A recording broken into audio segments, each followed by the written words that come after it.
Thank you for joining me. I'm Scott Ryan, just contemplating the hypocrisy and the contradictions of the liberal morality. And there are many contradictions. There's really very few consistencies. One of the consistencies that must always remain constant within the Democrat Party platform, and Democrats, liberals, they're all synonymous. One thing that must remain consistent beyond all the bizarre contradictions is you must do evil. Ultimately, when weighing a policy, whether they should support it or not, it must defy conventional morality. It must defy the Judeo-Christian ethic. That's job one. And that's why when you look at, like now, I heard Rush Limbaugh the past few days on his show talking about how the liberals are now coming out with studies that show that supposedly pedophilia is just an alternative sexual orientation. You know, as long as it's properly done and how you molest the child, as long as you're open about it and everything, that is good for the child. And that's where it's going. Nobody should be surprised by that. We all saw it coming. We know the nature of mankind. We know the nature of sin. We know the nature of depravity. But it's really, when you think about it, how the liberals, how deluded they must be, how overcome with depravity and evil they must be to not see the glaring hypocrisy, the glaring inconsistencies behind what they champion on a day-to-day basis. It's usually women, liberal women are in control, so quote-unquote women's rights are in control of the Democrat Party. The feminists are very powerful and influential in the Democrat Party. And we know that abortion is the number one sacrament above all things. That is the most important issue. That's what drives the party. That's the most important thing above all. Food and water, sustenance, that's all behind abortion, a woman's right to kill a baby. But beyond that, it's amazing what they will accept as far as, they're supposedly for equality, and they want women to have all the same rights and be treated the same as men. But you look at their most powerful leaders, like Bill Clinton, a sexual predator, abusive to women, a number of accounts, lied, perjured himself, lost his, was disbarred and impeached because he lied in a case that was actually a case by somebody prosecuting him for his sexual predatory acts against her. Or like Alec Baldwin, another example. None of that matters. They will love you. They can admit that you are those things, but they will have no disdain with you. They will give you their full approbation.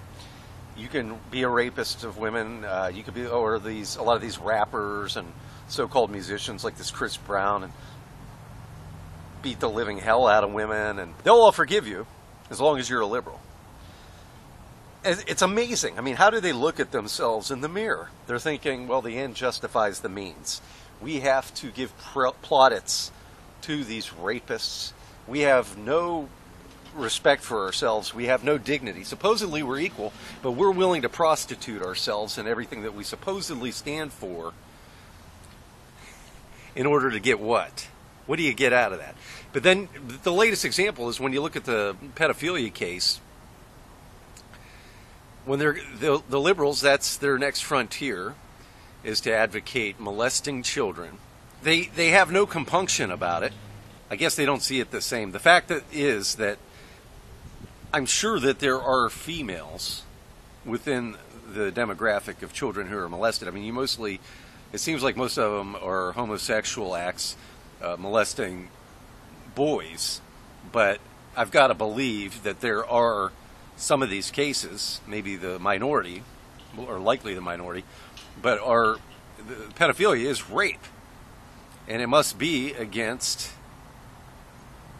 some of it against women.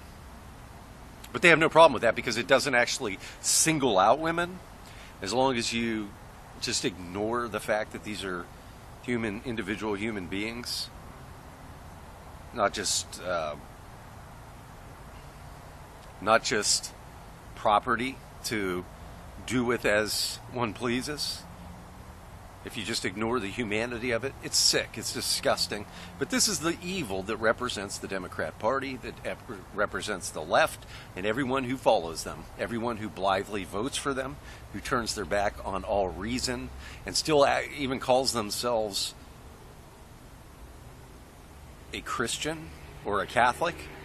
Anybody who supports this party, this is what's on your itinerary. You are a supporter of pedophilia. And not just gay marriage. It isn't going to stop with that. Pedophilia, for certain, is to come. It will become more and more mainstream. Child rape is what this is. There is no consent among children. They could scare a child into consenting to anything. That's the whole reason why there are laws on the books that make it statutory rape when you're talking about children under the age of 18.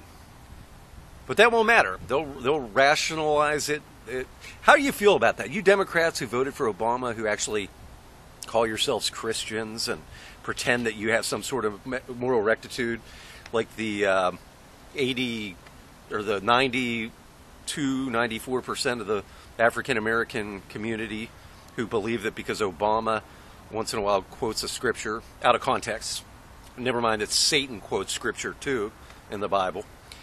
But because he quotes scripture and says it passionately, sometimes sounds like a preacher occasionally, whenever he manipulates his draw. How do you feel about the fact that you are now being asked to support pedophilia next? There is no end to it. There is no end to it until this SOB walks up and sits down in the Holy of Holies and demands that you get on your knees and worship him. And by then you'll be ready, because you will have compromised so much. I mean, moral decay is usually gradual. It doesn't just happen overnight. You can't get from where you are now, even though you have to sink pretty low up to this point and advocate infanticide. But you're not going to get from here to there overnight. But as you follow this satanic individual over the years, and he debases you in your morality, you will get to the point where you are willing to bow down and worship him and do anything that he says. Anything. Thank you for joining me. I'm Scott Ryan.